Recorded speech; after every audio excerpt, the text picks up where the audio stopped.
covering news where you live. This is 5 News. Well, thank you for joining us here for the latest news and weather where you live. I'm Joe Ellison. Fort Smith's new water rates are now in effect. The board of directors approved the increase last month. The city expects the average water user will see their water bills go up about $5 more per month. It's Fort Smith's first water rate increase since 2011. The city board said it was needed to keep up with the cost of producing water. And the city of Tawnytown and the mayor have filed an appeal on the Eco Vista landfill expansion ruling. In the filing, attorneys for the city argue that Commissioner Melton failed to follow commission rules in due process. Now the city is asking the court to order a new vote on the case in compliance with the rules.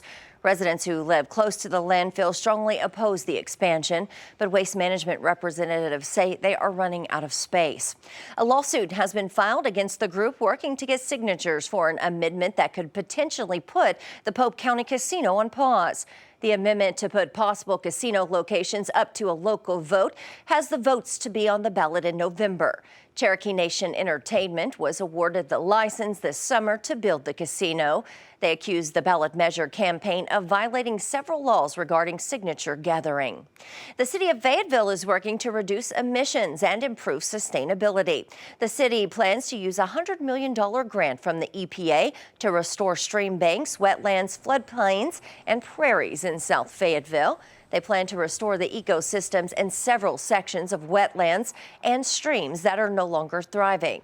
With that will come tree planting and the removal of invasive plant species. These are projects that will either sequester carbon, such as tree planting, such as wetland restoration, or prairie restoration, which will enhance the nature's ability to absorb carbon dioxide from the atmosphere and store that carbon dioxide either in trees or in the ground.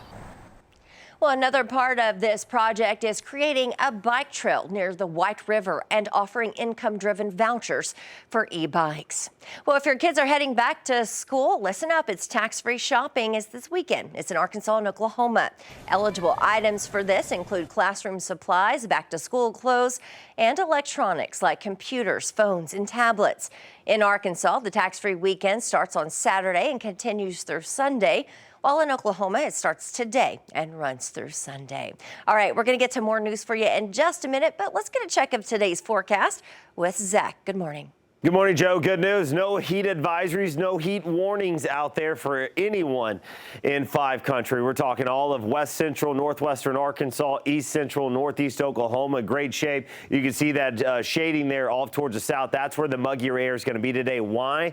A cold front is swinging through. It's a weak one. We're watching it slowly shift from north to south on the backside. A north breeze will be in place today, tomorrow, even a lingering light breeze into Sunday, and that is going to drive the muggier air further off towards the south. It'll still be hot. Don't get me wrong. Let's be clear. We'll still have temperatures today even approaching 100 degrees in the River Valley. Can't rule out a scattered shower during the AM hours south of I-40. Outside of that, sunshine mixes in. We're warm this afternoon. Again, upper 90s to near 100 in the River Valley, northwest Arkansas into the 90s. But again, that north breeze driving in that drier air lowers the humidity. It'll be more tolerable, but it's still going to be hot here the next few days. Tomorrow will be the nicest day before we start to really heat back up into next week. We'll keep our eyes on it as likely another stretch of heat alerts will be needed as we get deeper into August. All right, thanks, Zach. Well, we have a special 1-hour documentary we've been working on called Chaffee in Crisis. It's about the military base, Fort Chaffee, and how in 1980, its housing barracks were open to thousands of Cubans fleeing a communist rule. This is Chaffee in Crisis. Cuban citizens who are escaping from their country and coming to our shores. President Carter determined it would set up relocation camps, Fort Chaffee being one of them. We were being processed. We were given place to stay in the barracks. There were 20,000 Cubans there. It scares the American people. You can't tell if these people are good or bad or what. There weren't any fences at first, and a lot of these people, they didn't know why they were there. We came here for freedom. Why are we in this place? I got a call that morning at 11 o'clock saying they're having trouble at Chaffee. They're rioting. People in Barling set up barricades across Highway 22 and they had their guns out. And how would I judge those people who were charged to take care of me? People that were in danger were the Cubans. I think they did the best they could under the circumstances. Could they have done it better?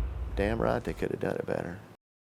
Well, this is all documented through video, reporter accounts, and interviews that we have in our video archives. We've put it all together. There was a language barrier, riots, but in the middle of it all is a story of how a small rural community came together to provide a new life for those seeking liberty. You can watch our 5 News special, Chaffee in Crisis, in its entirety tomorrow at noon only on Channel 5. And watch a special encore presentation Saturday and Sunday evening at 7 o'clock on 5+.